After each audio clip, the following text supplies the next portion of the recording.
He was inducted into the United States Marine Corps in 1951. He joined Company F, 2nd Battalion, 5th Marines in Korea. He was presented the Medal of Honor on October 27, 1953 by Dwight Eisenhower.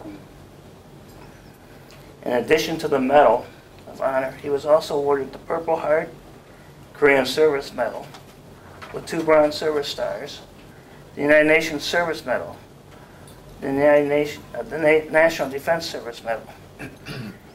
And the city of Detroit in August rededicated a park playscape area in his memory, even though he's still alive.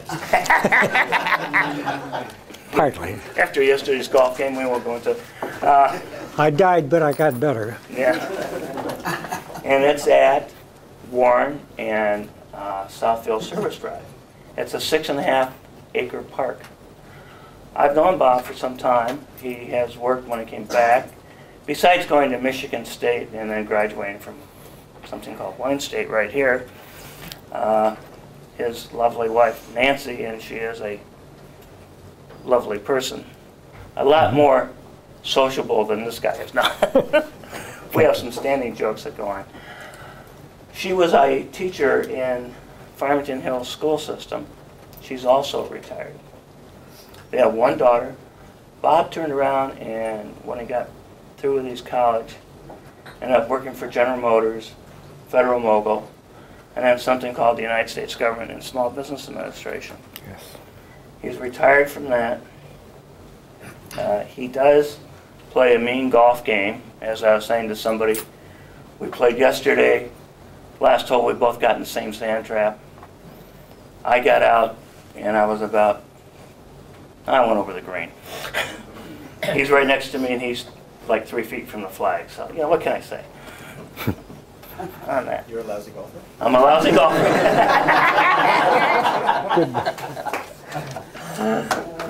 Among other things.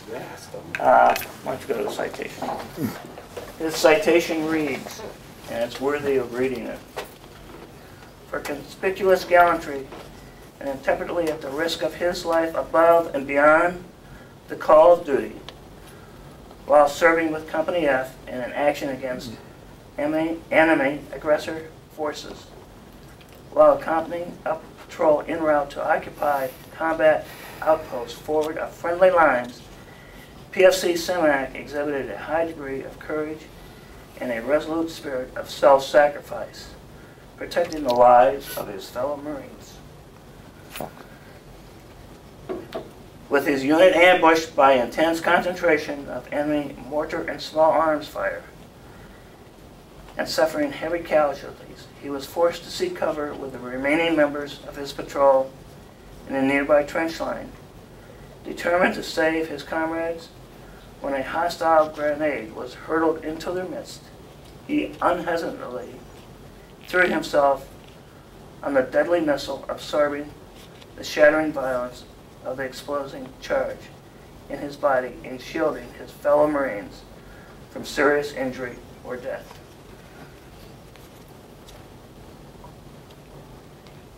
Gravely wounded as a result of his historic action, PFC Simanek, by his daring initiative and great personal valor in the face of an almost certain death, served to inspire all who observe him and upheld the highest traditions of the U.S. Naval Service.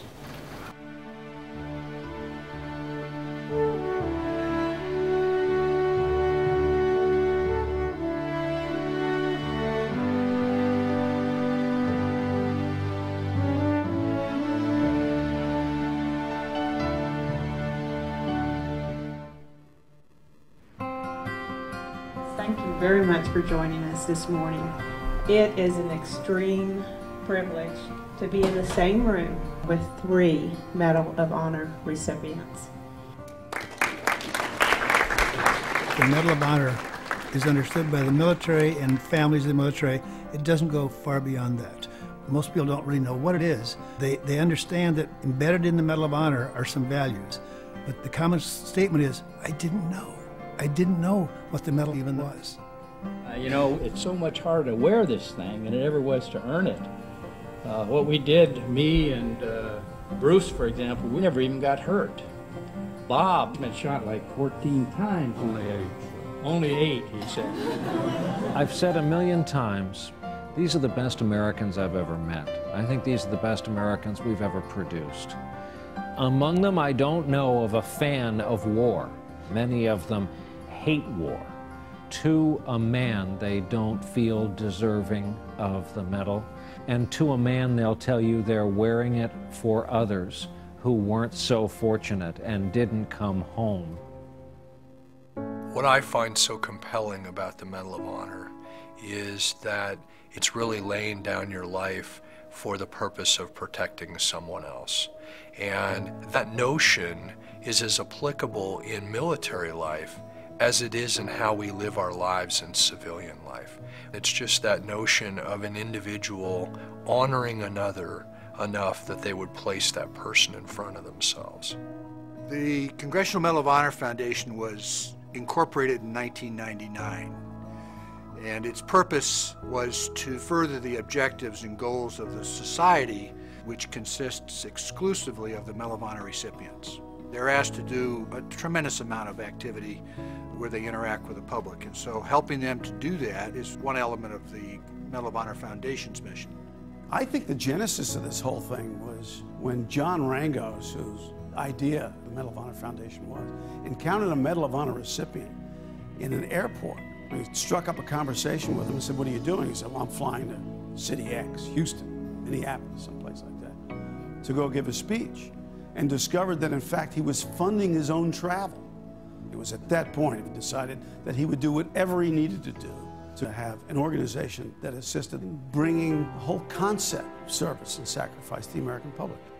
The real benefit of all this is that when you take a look at what the Medal of Honor recipients have done, they've dug deep down into themselves at a certain moment in time and done something very courageous and very selfless to protect their comrades. The deeds that they performed translate into the ability of the ordinary person to believe in him or herself. If people get the feeling they can do that kind of thing, I think it's going to be great for this country. Our goal is to selectively use the energies and the presence of these men to perpetuate the legacy. The average recipient is 76 years old and there's only 90-something left alive. What we want to do is get a message to the kids, which is courage, selflessness, patriotism, and sacrifice.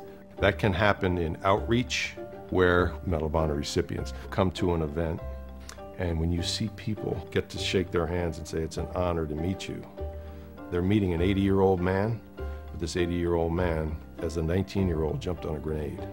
And we're free because of the sacrifices they've made. When you say perpetuate the legacy, what does that mean? The way you engage people is you have to have a project or projects that can translate that. We published a book with the Medal of Honor stories, and the book became a New York Times bestseller, and more than 53,000 copies of that book were sent to schools with a primary aim to bring home what these stories were all about. We also have been able to capture the stories of more than 100 of these gentlemen on film. We're a free country because a lot of people, black, white, yellow, gave their lives so that you and I could live free. Every time a Medal of Honor recipient passes away, if I can say that we've captured their story in a book or in a video, that's success. Because that book, that video, and all of the different places it's shown will last for generations. Looking at this treasure trove that we had of living histories that had been created, what a gift. We started taking those living histories and working them into the classroom Working with the Erie schools, we are in the process of creating an educational platform where we have taken these living histories, we have married them with lesson plans for middle and high school that would help the teachers to follow up after looking at the DVDs, how to translate that message to the young people and get them engaged in character development. It's about defining your heroes. It's about character. I mean, you just look at the reaction in the classroom from these young people or what they say to you in return, and you realize it's profound. I mean, it's absolutely changing young people's lives. And he's leaving in a couple weeks to go to Iraq. At first I was really mad at him for enlisting, but now that we did this program, I just feel like hugging him and saying thank you so much. It is absolutely the most powerful piece of the puzzle we've gotten to.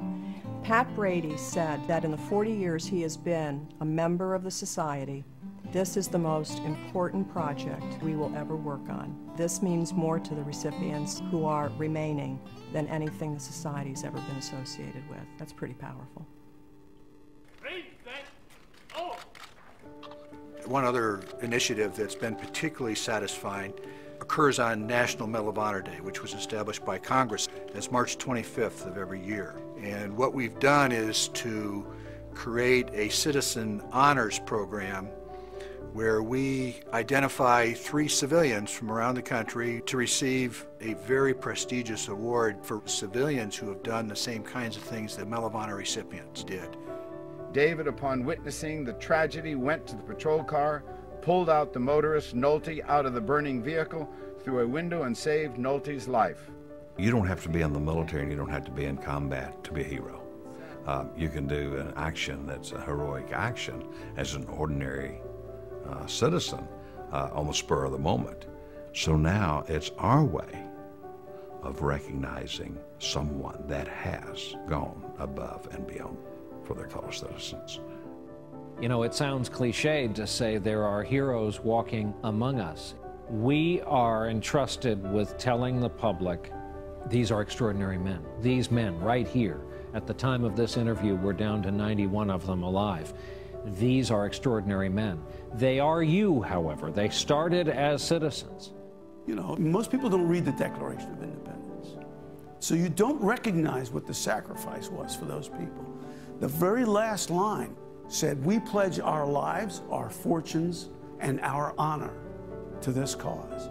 The people who signed it said, "I don't care, I'm willing to put everything on the line for freedom, for the freedom of my fellow man." And they weren't kidding. If the next generation didn't understand what their sacrifice was, we were doomed to die. I think education is the single most important thing that we do. And if there's one thing that we can do to keep the country free, it's to educate the next generation about the notions and the importance of service and sacrifice.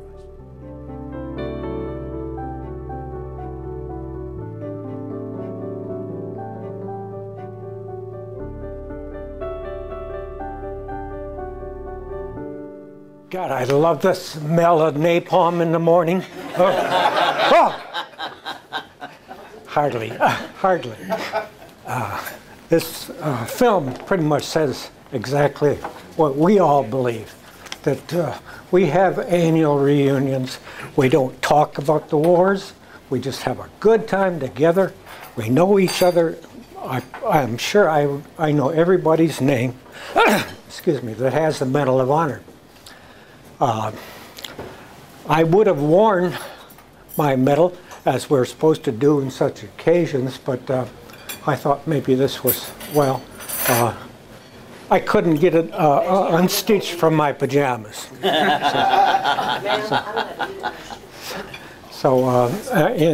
This is very informal. If people want to say something while I'm talking, go right ahead. I do want to talk about the difference, I think, is character. I wanted you really to note Leo Thorsness, who is our current president of the organization. It took him a long time to get elected. He wanted to do the job and to correct something wrong with the society, and he surely did. But Leo was a fighter pilot in Vietnam, and I want to mention a thing about a person because it's his character. He had done something that earned him the Medal of Honor prior to being shot down in Vietnam and becoming a prisoner of war for 6 years. Now, in a good part of those years, at the beginning, he lived in a room, a typical cell, 20 by 10, something like that, with absolutely nothing in it. Can you imagine that? How could a guy maintain his sanity and become such an outstanding citizen after living in a condition like that? Oh, God. And they talk about war and in our waterboarding and come on. His legs were broken twice, but that's the character of Leo Thorsis. And I wanted. Oh yes, the film is so correct that the General Brady mentioned the idea how difficult it is to retain the Medal of Honor, and it is because you're continually reminded of your actions, and in most people of us, we have this unfortunate thing that we do remember it every day of our lives. It's stuck with you. And those that don't realize that have trouble, that they're going to have to live with it that way. I get along pretty well since I realize this, but it is my unspeakable knowledge, I would say, that every Medal of Honor recipient would like everybody to know what it is. However, he probably would like to get rid of it after a time so that he could be without this attachment that it's become. However, we get to go places and are invited to so many wonderful places with people that you just, last February, we had a trip to the Reagan Library for dinner, and we were to honor Anne Margaret and Connie Stevens, who worked with Bob Hope and entertained troops so much. And just to meet these two gals, oh, what a terrific thing. I got a great big kiss from Connie Stevens, and, and they're still beautiful. And they had a speech all written up, but just, they had it right there. But they started talking, and both of them broke down and started crying. They were just so pleased with having the honor from the Medal of Honor Society. If anybody wants to say anything, please ask me a question if you'd like. I'm so glad to see so many Marines here. Love them. Yes, sir. Are there other recipients in our area?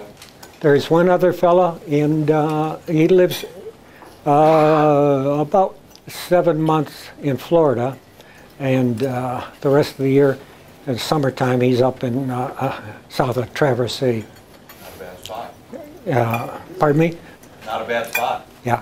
He's also a Marine from Korea, and his award is pretty much the same as mine. And so there are 3 Marines altogether left from Korea with the Medal of Honor, and only 2 left from World War II. And one is Woody Williams, who is 5'6", but on Iwo Jima, he managed to knock over 7 Japanese caves and artillery outposts with a flamethrower. Now that's not easy. I understand that those tanks are pretty heavy, and he's 5'6". He's a preacher now, and has been ever since he got out. But imagine doing something like that. Oh, gosh. And he was one of the few left on the Iwo Jima, too, by the way. Flamethrower.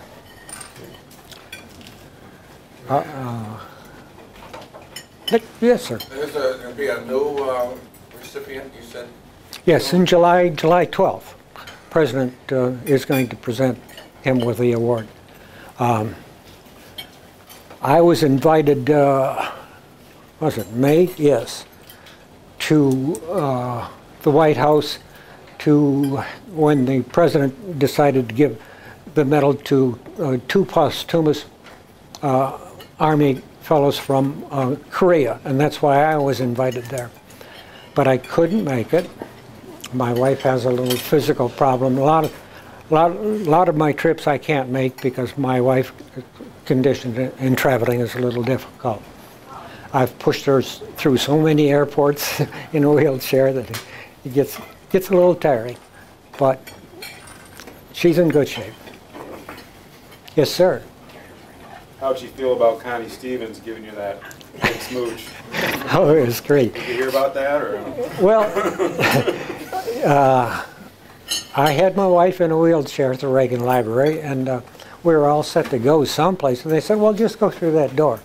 I opened the door, and holy caps, a reception line of about 400 people, all left their table to greet us as we came through. Lieutenant Gary Sinise was in charge of it, and he does this so much. He's a wonderful guy, and he was the first one to meet us, and so many generals and admirals, and well, that's another thing I wanted to mention was Medal of Honor recipients are from all walks of life, and the age, as we were talking about, the youngest is 28. And the oldest is 96, and that's Woody Williams too, by the way. But it's amazing how well we all get along together, so well. It's just terrific.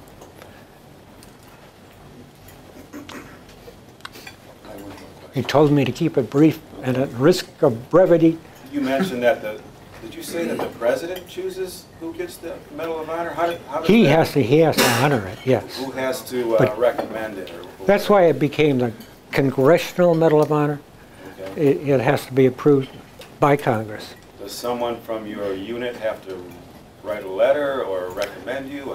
How do you? Oh, yes. The criteria is something like this. That first of all, it must be above and beyond the call of duty. And that it's something that if you didn't do it, you wouldn't be condemned for not doing it.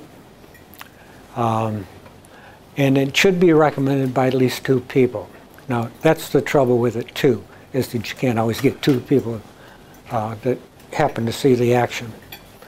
So I think that's why a lot of people, medal recipients, aren't too boisterous about their action because they know of others that didn't get it. Behind you is a picture. Oh. That's actually from a video clip. Mm-hmm. You want to talk about? Oh, we go to New York every March, and at the stock exchange, this man here is the manager of the stock exchange. This fella is the bell ringer. He's Rudy the Bell. I call him that now. It's Rudy Rodriguez. He can't speak too well because he was hit in the head. As you might see, he's got, well, it's very difficult for most of you to see. The bulge in his head affected his brain, and he can't talk very well. When I knew him for a few years, he couldn't talk at all. And a fella invited Korean vets recipients to California, and he had limousines for us to ride in, and 2 of us were in the 2 limousines, and Rudy and I were together, and Rudy says, hi Bob. Rudy, you're talking. Great. Did you get some medical attention for that? No. I got a divorce.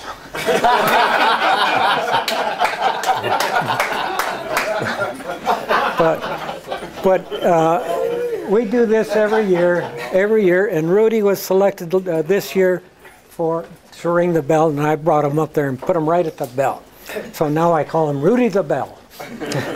Last year, I was this guy with the hammer. Oh, really? So it's spread around. Rob? Hi. Yes, Dick.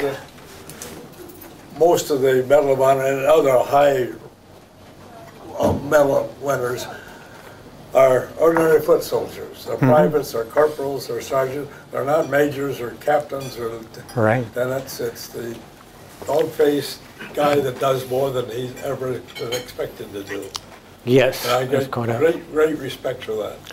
I went to the Marine Corps 1st Division reunion in Detroit many years ago, and it's the first one I ever attended. It's the last one too, but it's a good organization. But there were a few colonels there, and they asked me who my colonel was, because they all knew each other. And I said, no, I'm sorry. And he was all upset because I didn't know my colonel's name. So I merely told him I never got that far south.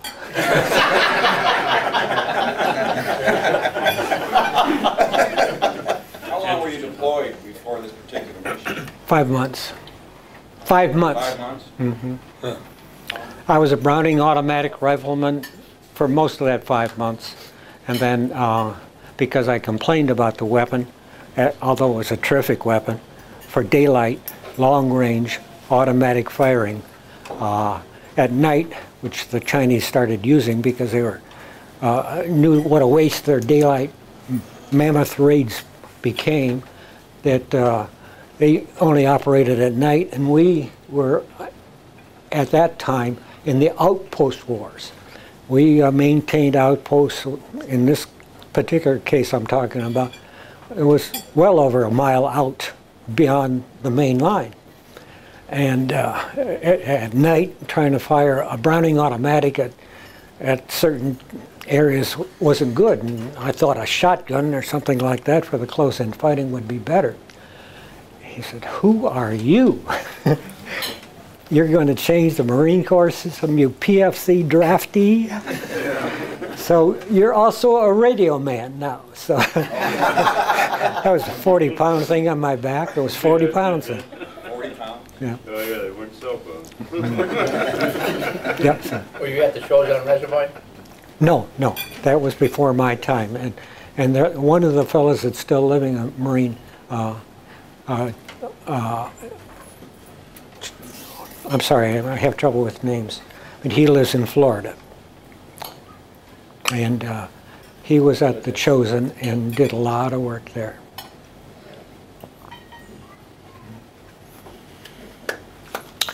Yep, that's it.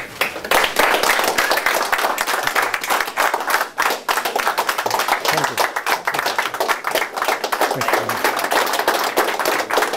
Is that all right? Okay. Pleasure to meet you. Nice to meet you. I tell you, us old soldiers gotta. Yeah, but I love the Air Boys, I tell you. They help us out so darn much. And